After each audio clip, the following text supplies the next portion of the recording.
Hello everyone! Which Netflix release has been your favorite this year? There is no doubt that 2022 was a definite success for the streaming platform as it released one hit show after another. Although the new series was also pretty good, the ones that got the most attention have been the newest installments of the already existing shows. From Ozark to Stranger Things, the audience had a blast with the Netflix releases, and we cannot blame them for it. One show that stood out the most for us was Virgin River, a series that's one of the not expected hits of the platform. When you get a show like Squid Game, it's not difficult to predict that the series will be a hit since it covers all the elements of a classical hit show with a shocking premise, unique cinematography, enough action, and well-established characters.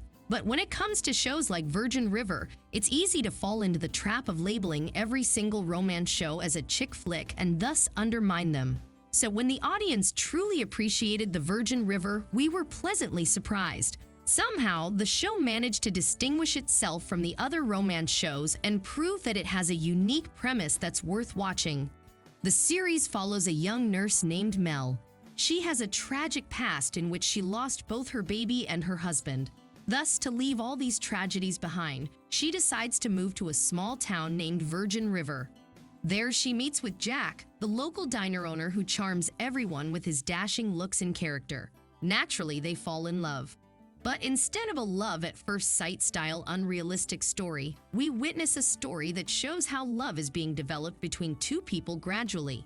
Their angst is the perfect example of a slow burn romance, and it makes you keep coming back to see what will happen next. Usually, when there is a slow burn romance, the audience loses interest in the show once the couple comes together. But in Virgin River, the showrunners managed to write the story in a way that ensured our interest keep going even though Mel and Jack are now a couple.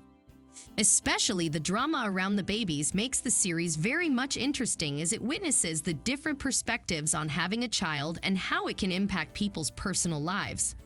So we are not surprised to see that the Virgin River is a massive hit, but we are surprised to see that the actors in the show earn so much.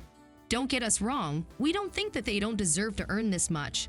But since we are poor little ordinary people, we find it difficult to comprehend their wealth. Here is a quick rundown of who earns what. The leading actress of the show, Alexandra Breckenridge, is worth $2 million, while the leading actor of the show, Martin Henderson, is worth $6 million. One of the most experienced actors in the show, Tim Matheson, is worth $7 million, while the other most experienced actor, Annette O'Toole, is worth $4.5 million.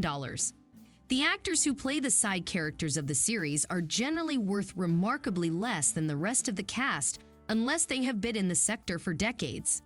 For instance, Colin Lawrence is worth $1.5 million, while Lauren Hammersley is worth $800,000. Now it's clear that every single one of these actors is well off, but we can't help but notice that women are worth remarkably less than men in a similar position. For instance, Breckenridge, despite sharing the position of the protagonist with Henderson, is worth $4 million less than Henderson. Of course, none of these actors' entire worth is based on the numbers they earn from Virgin River. But still, we believe this is one of the stark examples that clearly shows Hollywood is still suffering from women earning way less than men, which is just a shame. What are your opinions on the wealth of the Virgin River cast? Let us know what you think in the comments below, and don't forget to like, subscribe, and share the video. Thank you for watching. See you soon.